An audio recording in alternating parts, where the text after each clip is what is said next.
Hello and welcome. You have tuned into Closing Trades right here on ET Now. I'm Shrishti Sharma and with me is Snehi Shah, and it's the third consecutive day of sharp fall coming in for Nifty 50, where Nifty 50 is now sub that 24,700 mark for itself, and sharper fall coming in for Nifty Bank as well, which is now down about close to 500 points. And yes, the major culprit for today is Kotak Mahindra Bank, which did start the day on a weaker note, almost a 5% cut there. But look at the move now, it's almost at the day's lowest point, with more than 7% of cut coming in. Some of the other stocks, or rather sector that is in focus, is actually the IT pack, because we have been flagging off the 2% of the workforce what TCS will let go of, and that's been playing heavy on not just TCS but some of the other IT majors like Wipro, Infosys, HCL Tech. These are your laggards in today's trading session. In some of the earnings candidates, it's BEL, which is just ahead of the earnings, down about 2.5%. And Snehi, if you look at the breadth of the market too,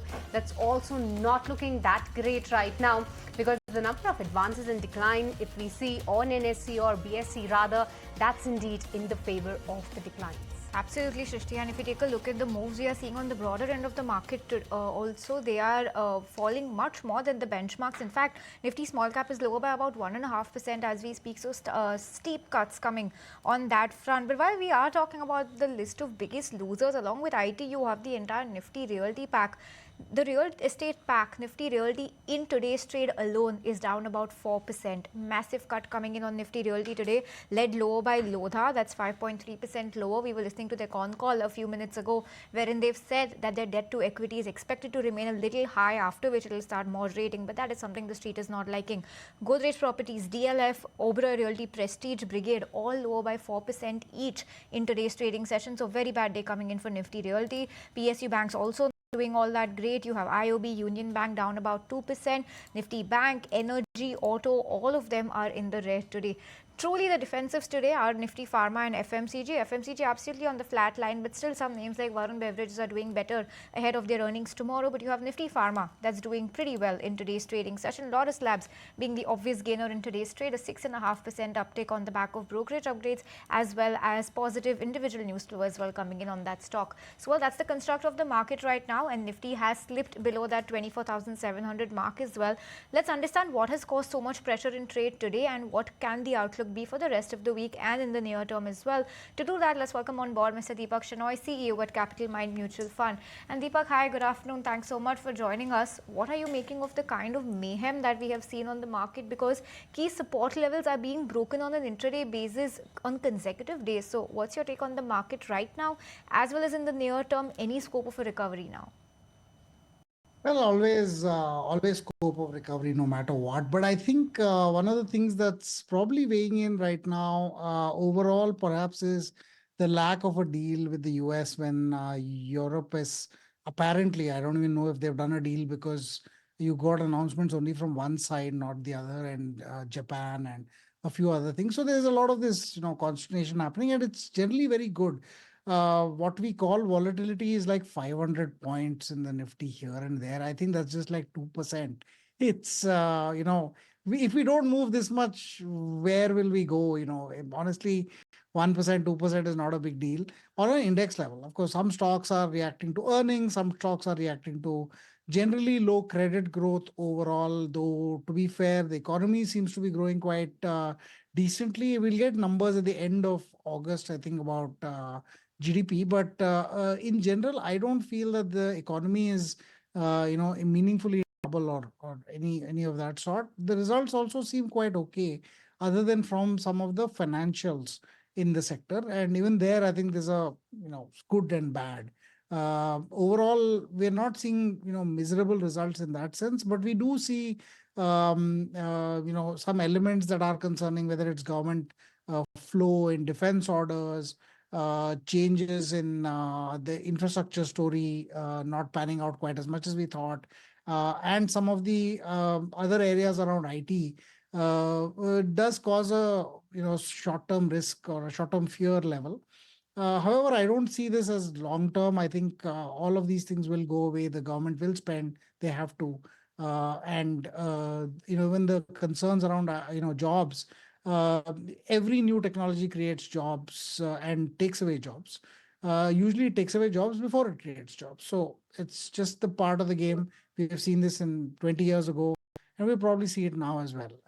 And I don't think the numbers are meaningful, although numbers like 12,000 sound huge. It's on the back of like a 6 lakh people or 3 lakh people workforce. So again, small single digits overall. So I think, yeah, there are fears. Maybe some of it is driving down thought process, markets in terms of sentiment. But yeah, I mean, once some of these go away, we should see the markets recover somewhat and reflect the underlying economy a little more.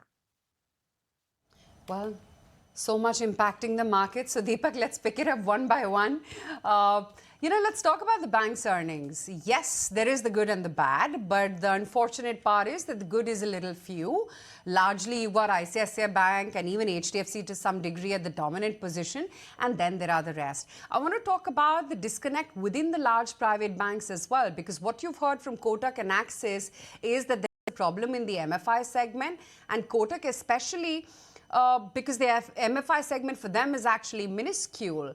For them to come out with the commentary that they have, does that really indicate that there is some problem when it comes to unsecured lending and is not going to bottom out soon? Honestly, Aisha, I think that has been a long time coming. RBI started early last year, saying that they want to curtail NBFC lending to the unsecured sector and then downstream into banks as well. So one of the problems that we've seen in general is when you are very harsh on one sector and say, I want to stop all lending. It's not the bad lending the bad borrowing that goes out the window. It's the good one also, because what happens is banks and NBFC start placing a lot of restrictions, increase interest rates. The interest rates have gone up, and even secured loans, banks haven't cut down interest rates on.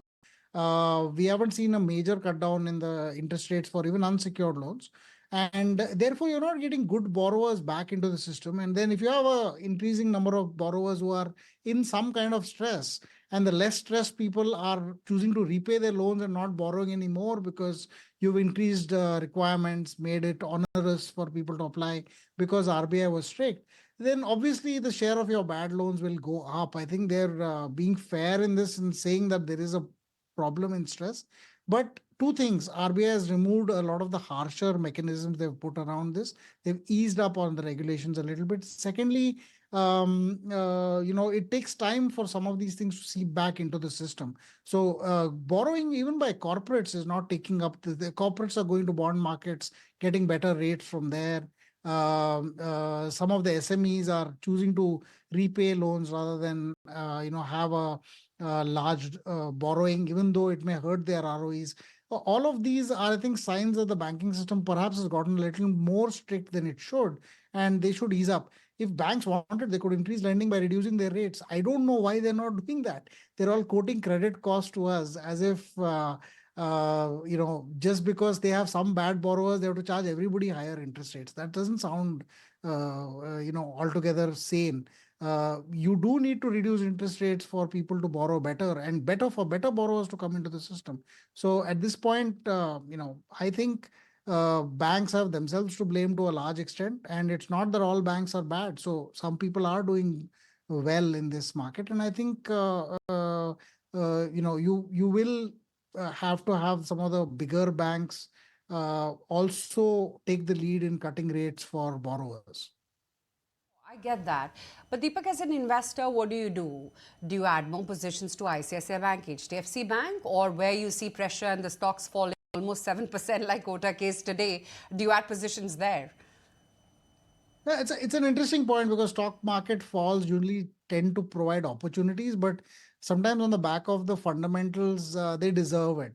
I won't comment on individual stocks, but here's my key thing here is that there are ways to improve your margins in a low interest rate environment because you naturally have expanding margins in the beginning of an interest rate cut.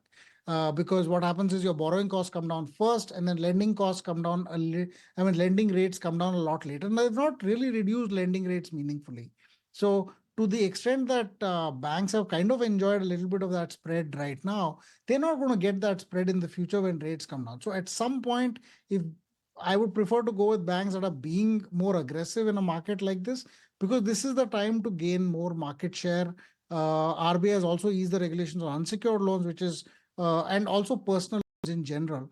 And you have a much higher. If you look at the bank credit in India, it is now significantly higher in the personal loans to individuals than it has ever been, and it is the way banks are supposed to be. They're supposed to be taking risks with individuals and with SMEs, and corporate lending should be much smaller. So 55 lakh odd crores is going to the to individuals, and this particular sector is more likely to see stress.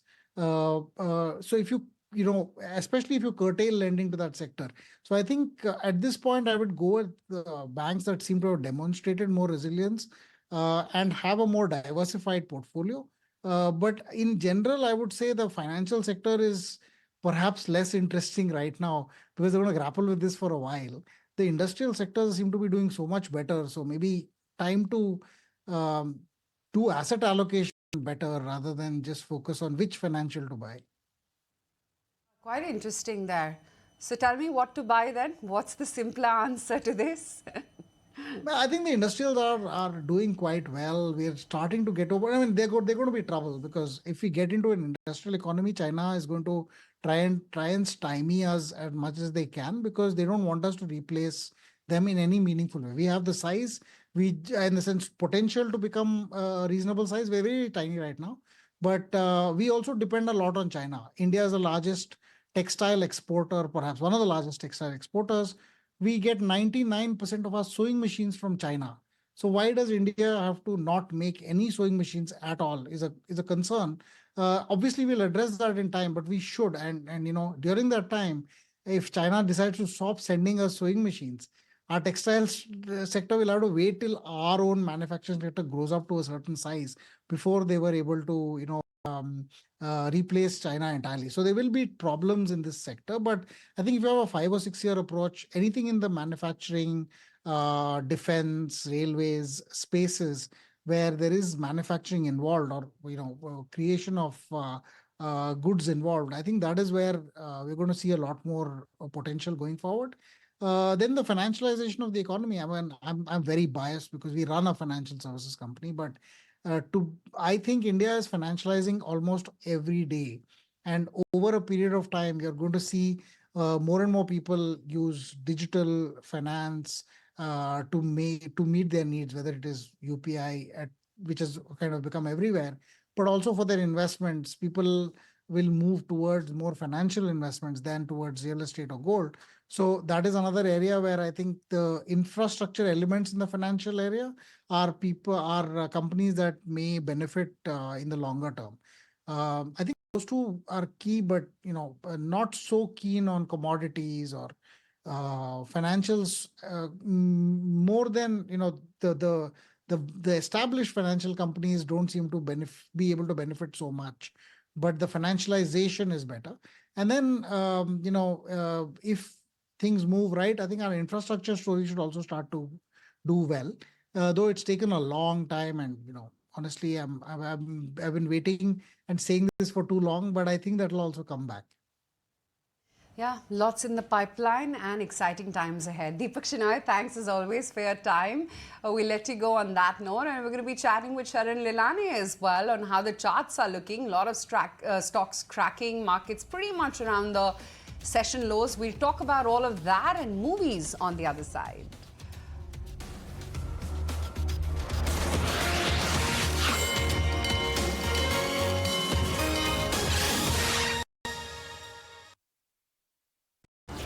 Association with SBI. Be alert, be scan safe.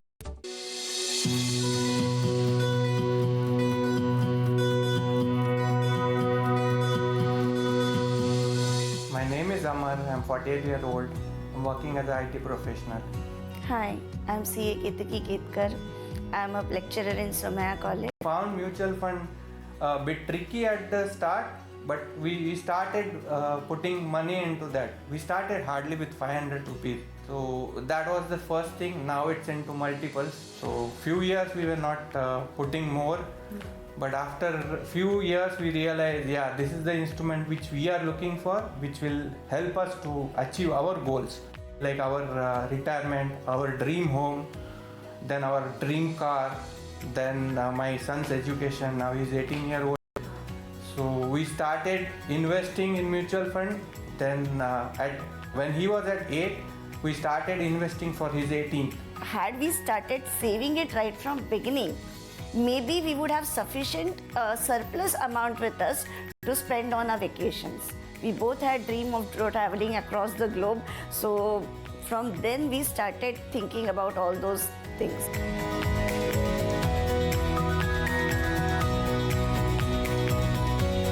Mutual fund investments are subject to market risks. Read all scheme-related documents carefully. पैसा लगाना है तो century ply club prime पे लगाओ। डूबेगा नहीं, जलेगा भी नहीं, कोई खा नहीं जाएगा, धोखा नहीं देगा, ऊपर नीचे भी नहीं होगा, सेफ रहेगा, सिक्योर्ड मिनिमम 30 साल का रिटर्न देगा। अब इससे बेटर इन्वेस्टमेंट है तो बताओ। सेंचुरी प्लाई क्लब प्राइम, रहो बेफिक्र।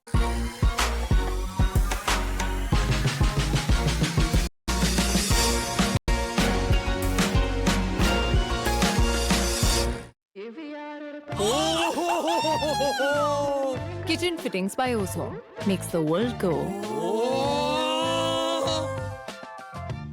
Shanti Gold International Limited launches an initial public offer of equity shares of face value of 10 rupees each, with a price band of 189 rupees to 199 rupees per equity share. Bid offer opens on Friday, July 25, 2025. Closes on Tuesday, July. Please refer to the red herring prospectus available on the websites of the SEBI, the stock exchanges, the book running lead manager and the company. Life की भागदौड़ में शादी का plan रुक सा गया है? VIPshadi.com पे आइए। इनके टॉप रेटेड एडवाइजर्स लाते हैं दुनिया भर से best matches. Register now.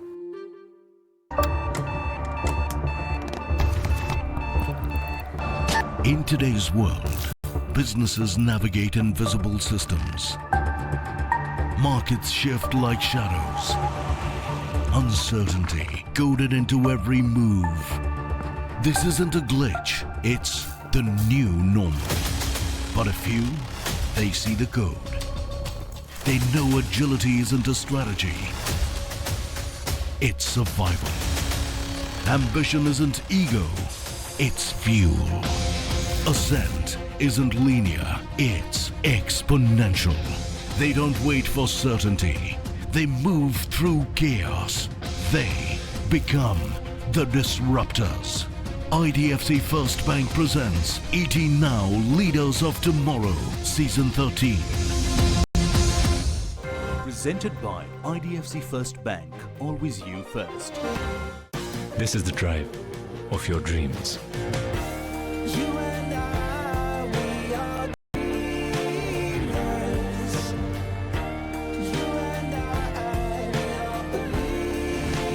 Introducing the all-new Skoda Kailak. Own your dream. Skoda. ये वाला तो गूगली है। वो वाला?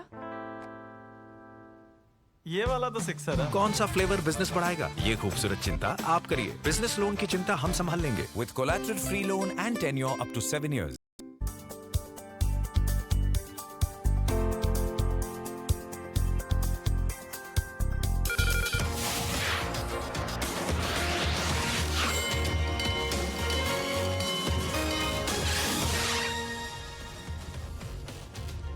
Back with closing trades right here on ET Now. Well, the markets are struggling today thanks to a few casualties when it comes to banking earnings. The one space which has been thriving is actually multiplexes finally. And what a strong spree they've had this quarter.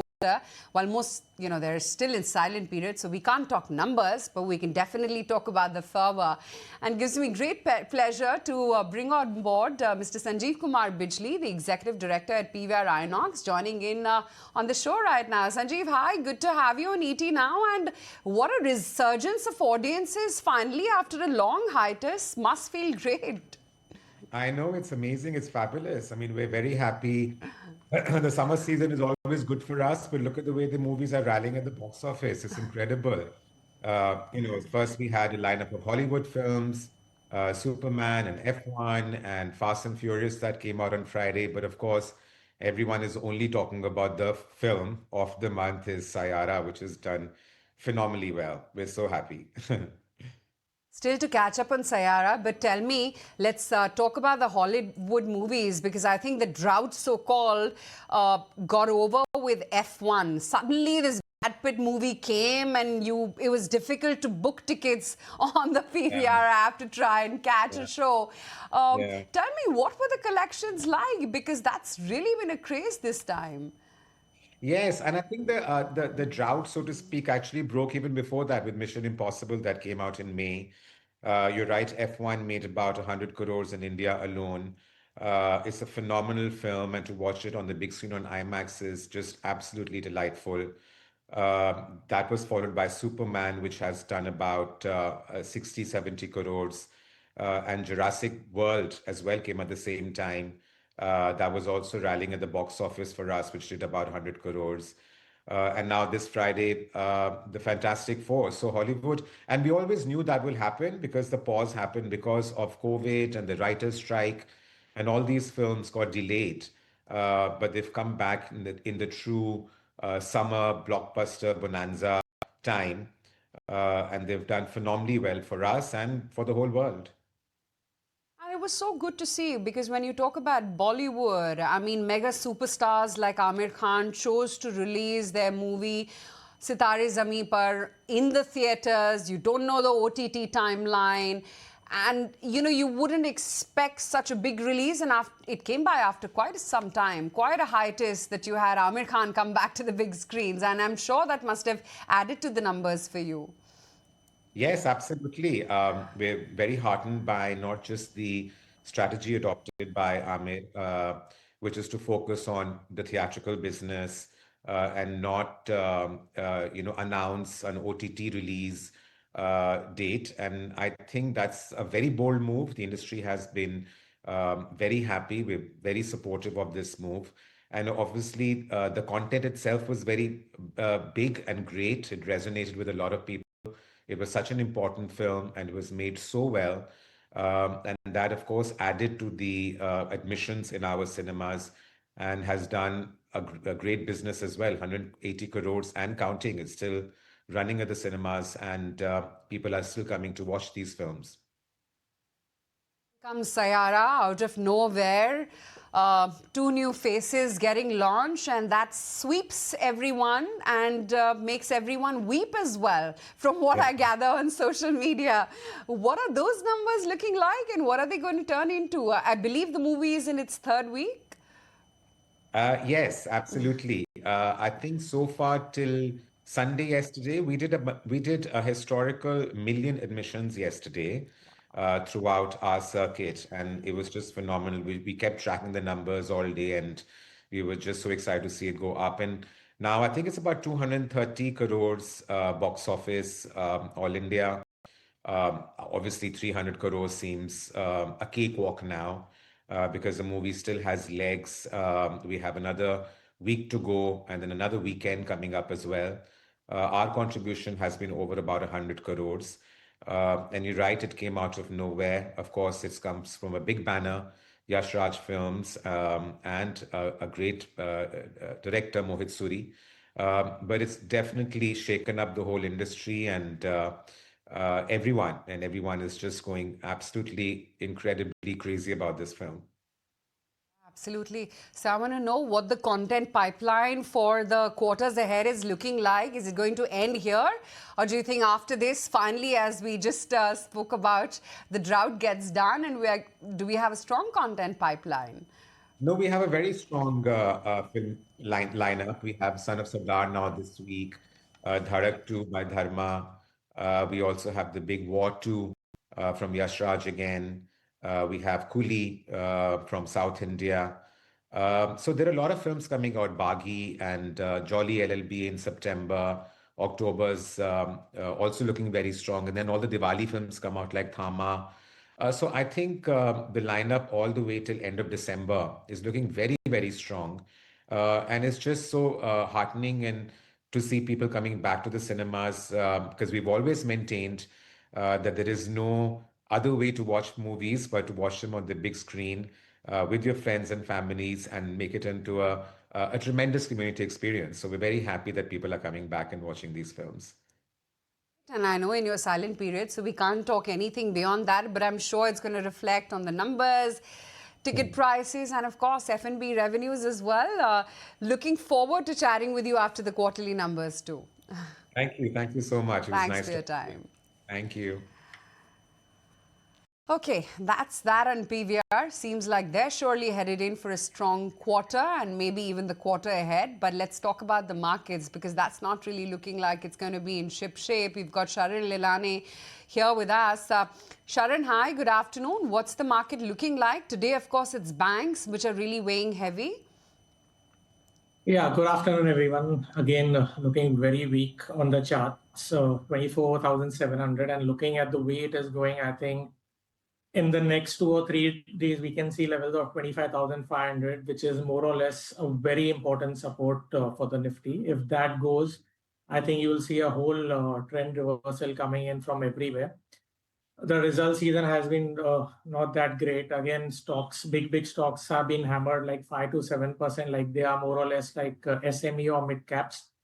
So we'll have to wait and watch 24,500, a very strong support. This is where Nifty took support and actually broke about the 25,250 odd level marks to reach a level of 25,600. Now I think it's retesting that level. So we'll have to see how it goes. Again, 50% of the result of the Nifty is remaining. So we'll see how the results come in and what kind of impact it has on the Nifty. But overall, very weak. Lower low is in the making on a daily chart. And I think in the next 2-3 days, even the 1st of August is just 3 days away. So you can see levels of 25,000, 24,500 odd level. So that's the take on the market construct right now. That's the earnings scorecard. In fact, online, and 6 numbers of the Nifty 50 pack so far have been below estimates.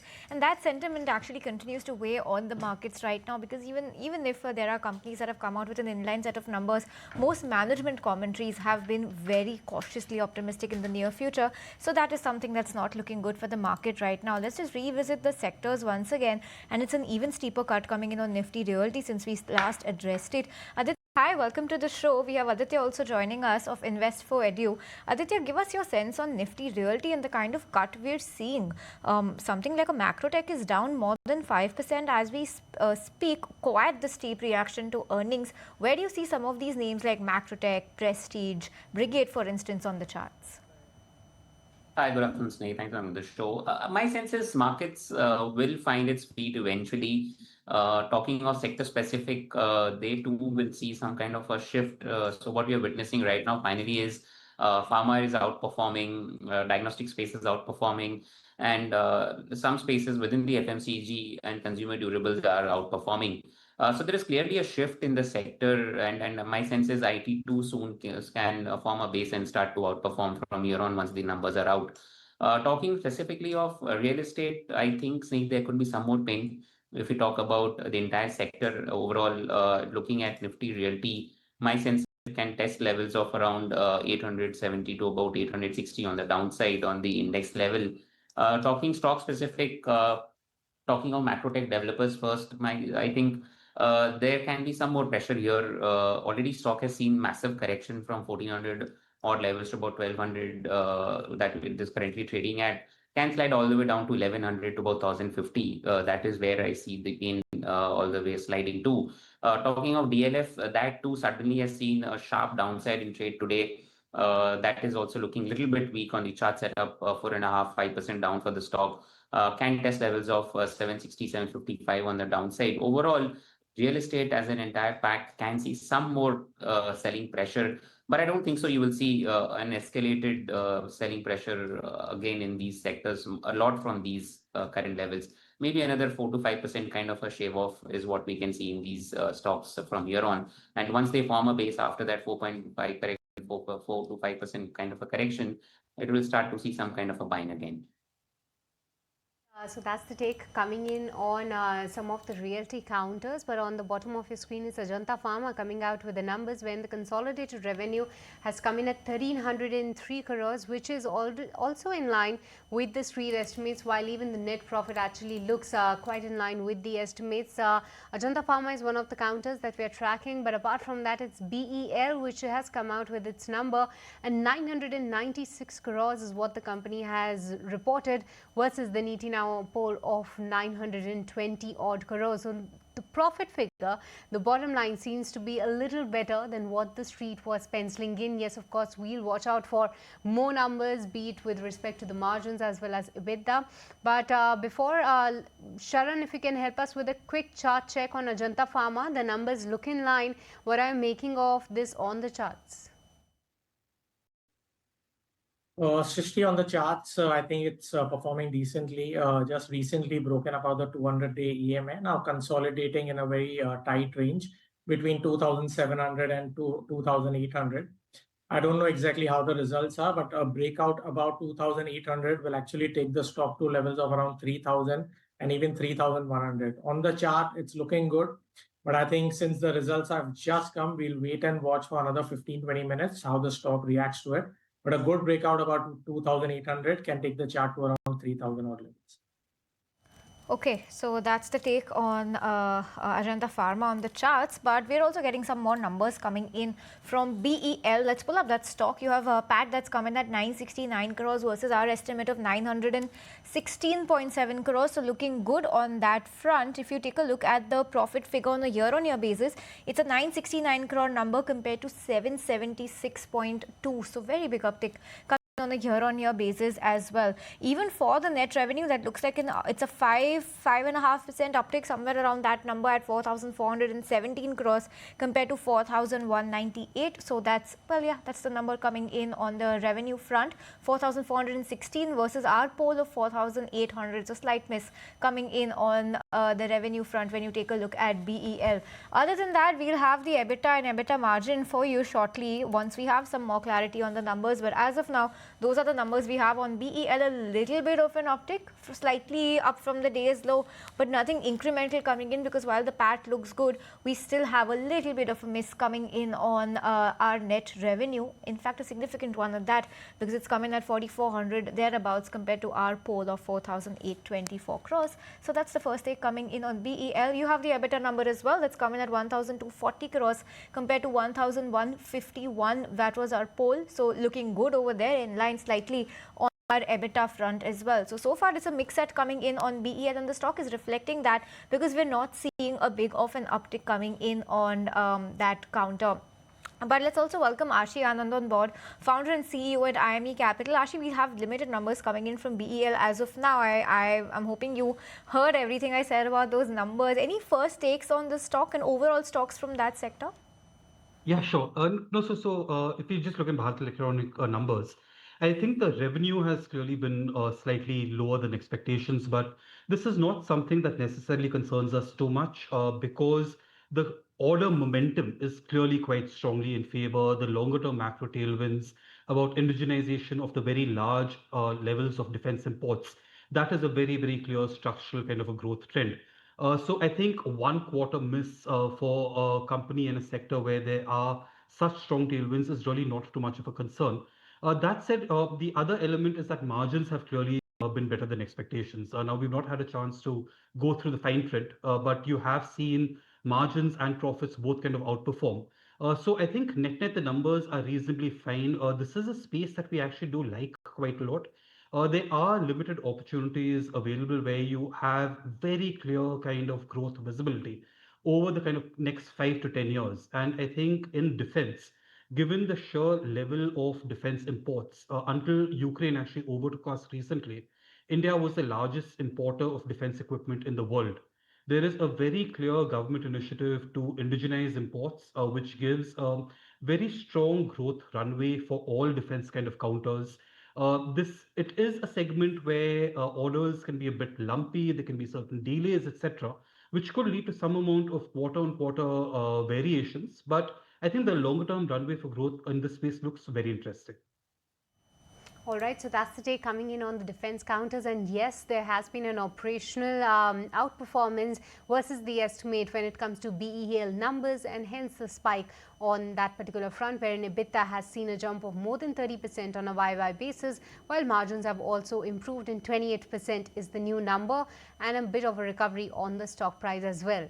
So that's about BEL. But moving on to another news flow, wherein government has issued revised guidelines for the allocation of coal to thermal power plants under the new policy. Now, the guidelines outline the eligibility criteria for generation companies in both the government and private sectors. My colleague Prakash Priyadarshi is here with more details on this one. Over to you, Prakash. The government has issued new guidelines for allocation of coal to the thermal power plants, a very significant development coming in. In fact, the Power Ministry has come out with the new methodology under the revised Shakti Policy 2025, which has already been approved by the Union Cabinet. The Power Ministry has clearly mentioned that the greenfield thermal power projects to be eligible for coal linkage subject to its location. Coal linkage to be provided to greenfield thermal power projects if they are located near pits. Along with that, coal linkages may be allocated to CPSEs, including joint venture and subsidiaries based on recommendations from the Power Ministry.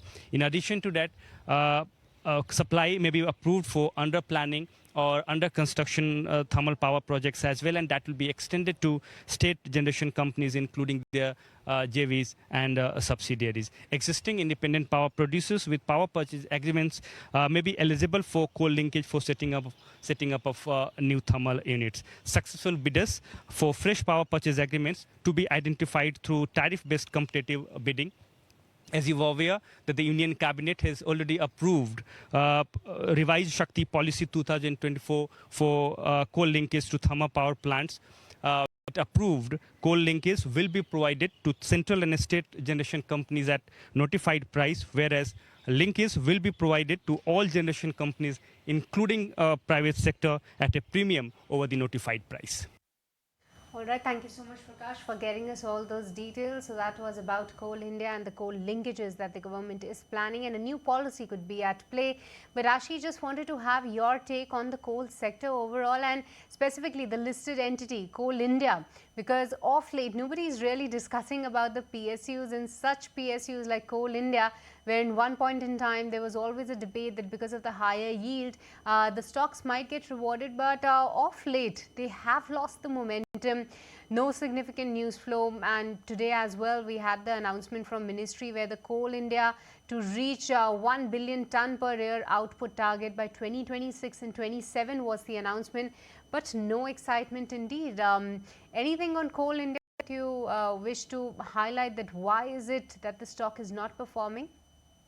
Sure. So if you look at Coal India, I think the problem is more kind of the company and the sector as compared to interests in PSUs.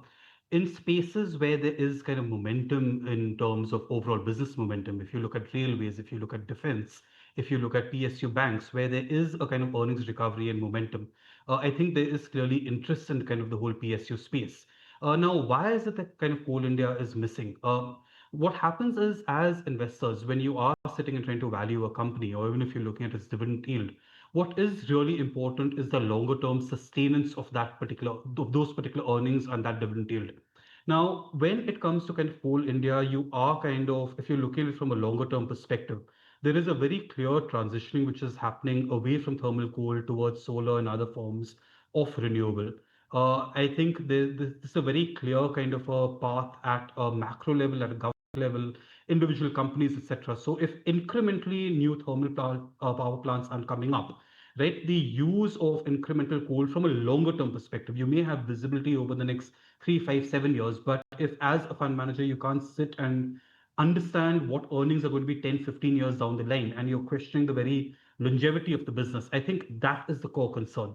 So when it comes to the very high dividend yield that Coal India provides, what investors are concerned about is, given the fact that there is limited growth, the main thing you have from a return perspective is the yield that you earn. And that on its own, if you're questioning longer term sustenance of earnings, what you do have is year on year inflation is there, costs go up, but you need kind of revenues and prices, etc., to also move up. And in a sector where there is a longer-term longevity risk. I think that is the core reason why you are seeing a lack of focus or momentum in this space. Okay, so that's the take on Coal India from Ashish. On that note, let's slip into a very short break and we'll keep the conversation going with our experts just on the other. Welcome back to closing trade. Last 15 minutes of trade and Nifty still continues to be under pressure below that 24,700 mark for now. But let's move on to an exclusive story. The government targets to commit at least 3 expressways by the end of this year. This includes the inauguration of the Delhi-Dehradun Expressway by October this year. My colleague Samir Dikshit is here with all of those exclusive details. Samir. Modi government is aggressively focusing to upkeep its development-driven agenda. And in the same direction, what we are picking up from our sources that Nitin Gadkari, the road transport minister, held a very important review meeting last week on the projects which are ongoing related to highways and expressway. The government, specifically the road transport ministry, is targeting to commission at least 3 expressway before the end of this calendar year. And the very important one is the Delhi-Dehradun Expressway, the 210 kilometer of stretch Delhi-Dehradun Expressway, which is being built at a cost of around rupees 12,000 crore. And the big plus point of this expressway is that it will reduce the travel distance between the 2 important destinations to just 2.5 hours. Currently, it takes roughly around 5 hours to reach Dehradun from Delhi. But with this new expressway, it will reduce the travel time to just 2.5 hours. And not just this expressway, there is another very important section of Delhi-Mumbai Greenfield Expressway, which is also likely to be commissioned before the end of this year. There is one more expressway in southern India, which is on the agenda of the Road Transport Ministry, likely to be commissioned in next 3 to 4 months. So these are very important projects, not just in road transport sector, but in the railway sector as well. Government is trying to flag off or at least inaugurate a couple of railway projects, which will help to further reinforce the Modi government's infrastructure push-driven development agenda, and this will help government understand that this will help in the upcoming Bihar Assembly elections as well. All right, thank you so much, Samir, for getting us all those details. But moving on to some of the upcoming earnings then, and let's put the spotlight on IndusInd Bank.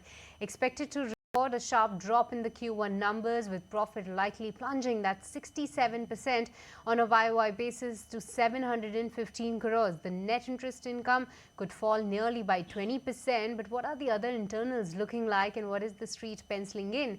Let's go across to Varun to find out all those details. Varun. So we are expecting a weak quarter for IndusInd Bank, because if you look at the quarterly update that the bank has given, the overall advances, there was a decline of around 3.9%, and also the deposits have declined by around 0.3%, and also the CASA ratio for the bank has come down. On the basis of this, we are calculating that the overall NII of the company, of the bank, would decline by around 19.6%, the PPOP would decline by around 36%, and also the profit would decline by around 67% from 2170 crores to around 715 crores. The bank is facing issues since last few quarters, and that is actually impacting the overall profitability and also the books of the bank, and even this time you will see the impact on the overall books of the bank. The overall GNPA number, that is expected to come at around 3.13%. The slippages for the bank, they are expected to rise by around 95% on a YOY basis, and also on a quarter basis you will see overall increase in the slippages, and people are anticipating an overall increase in provisioning as well. So keep an eye on that. Also, if you look on the net interest margin, we are expecting on a quarter basis there would be some increase, because in last quarter there were several one-offs because of which the overall net interest margin of the bank was impacted. This time it is expected to improve from 2.25% to around 3.2 to 3.4%. That is what we are expecting. So it's going to be a weak quarter for IndusInd Bank. Only it's the net interest margin which is actually going to show an increase. All eyes are going to be on IndusInd Bank, and that doesn't sound like like it could be a very optimistic set of numbers, because the stock is already under pressure, down 2.7% as we speak. Ashi, any take on what we can expect from IndusInd Bank given the kind of numbers we've seen from Kotak? You have some banks that have done well, for example ICICI, but other than that, no big outperformers from the entire private banking space. Your views on IndusInd? So banks firstly have been a bit disappointing, right? You have a combination of a growth slowdown, you have NIM pressure, and you have asset quality also kind of worsening. None of these on their own are kind of particularly concerning. The growth slowdown is muted, the extent of margin pressure is not very substantial, and even asset quality is worsening but not at worrying levels. It's more the combination of the three of them that's kind of coming together, causing a certain level of pressure. So that's kind of outlook on banking, and we really do like banking quite a lot, even while there is some amount of short-term pain. I think the combination of growth and quality at the kind of valuations that are currently available make them very attractively positioned from a longer-term perspective. So that's kind of banking. Coming to IndusInd specifically, I think the street is going to be probably a little more focused in terms of the outlook of the turnaround of the bank. What is the new management likely to be? What is kind of plans to kind of turn around the bank from the historical issues? Most people know that the current quarter is going to be a kind of a wipeout. So I don't think numbers here or there are going to have as much of a material impact as a kind of outlook on how long is it likely to take for the bank to kind of emerge from the current issues that they are facing. Clarity around the new management strategic direction, how they are likely to kind of reposition the bank's kind of overall strategy. I think these are going to be the things that people really focus on, and that will be key drivers of the stock as compared to what they kind of report in the current quarter, which I think most people do expect to be quite weak. So that's the outlook when it comes to the banking space then, but just a few minutes left before we shut shop, and let's get you some of the BTST or STBT ideas from both of our experts. And Aditya, you go first. Tell us which are the stocks that you are liking at this point in time. So Shrishti, I've got a couple of buy ideas for viewers. My sense is there could be a short covering rally in the market tomorrow. So SBI Life is something which is looking very interesting to me. Still, despite the fact that the market is down 150, 160 points, this stock is holding its ground and it's on the verge of a breakout from a downward sloping channel. So look strong for the stock. Buy for a target of 1950 on the upside. Place a stop loss at 1800 on the downside. The second stock recommendation is Dr. Reddy's. As clearly can be seen, pharma is one space which is outperforming and is likely to continue to outperform. So my sense is Dr. Reddy is something that can be bought at current levels for a target of 1350 on the upside. Place a stop loss at 1250 on the downside. Stocks that Aditya is liking on the charts right now. Sharan, what about you? Some BTST ideas or perhaps any STBT ideas? One sell and one buy. So you can sell IRFC July futures at 131.50. The stop loss should be around 135. Your target should be around 128. And if it goes below 130, you can see quick moves towards 125 also. Looking very weak on the chart today also, giving an inverted hammer kind of candle. Secondly, Dabur looking very good on the charts, open low today. You can buy at current price around 522 odd levels. Your stop loss should be just around 10 rupees. Target also similar at 10 rupees, 532. The risk reward ratio 1:1 is fair enough for the stock. Looking at the chart looks a good reversal from the 200-day EMA. And I think it can retest its previous swing high around 535. And even looking at the chart and the price action and the volume, I think it has more legs to reach levels of 550 also. So these two trades are looking good. One for sell, one for buy. Okay, so that's some of the stock ideas coming in from Sharan. But Aditya, very quickly, given the kind of cuts that we've seen, the longest streak of 2025 is what we've seen so far, 4 continuous consecutive sessions of Nifty in the red. What's your take on the very near term, that is tomorrow? Maybe after the kind of cut we've seen today, any reversal, any visibility on that?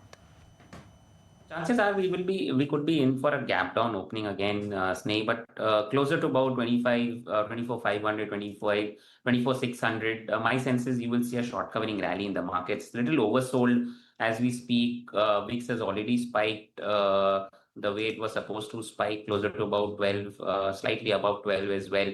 So my sense is you will see a cool off on the VIX as well, and Nifty could see probably 100, 150 point kind of a short covering rally post-market open tomorrow. Tomorrow could be a tepid opening, could also be a slight gap down as well. Post that, I think you could see a bit of a short covering rally on the market. All right, so a bit of a gap down is what Aditya is expecting for the markets to open tomorrow. But Sharan, is that the same that even you are working with? Use Shishti, 24,500 is the level I'm looking for, a good support. And I think post reaching that level, I think you can see Nifty actually consolidating for a couple of weeks also at that level. Because looking at the results, there is nothing to cheer about and look forward. Everyone is actually looking forward towards the tariff. I hope we get a deal as soon as possible so it can bring some cheer to the market. Otherwise, looking at the result, I don't see any upside left in the Nifty. So that's the call coming in from both of our chartists, not seeing any optimism on the charts. Ashi, Sharan as well as Aditya, thank you so much for joining us on the show and sharing your outlook with us.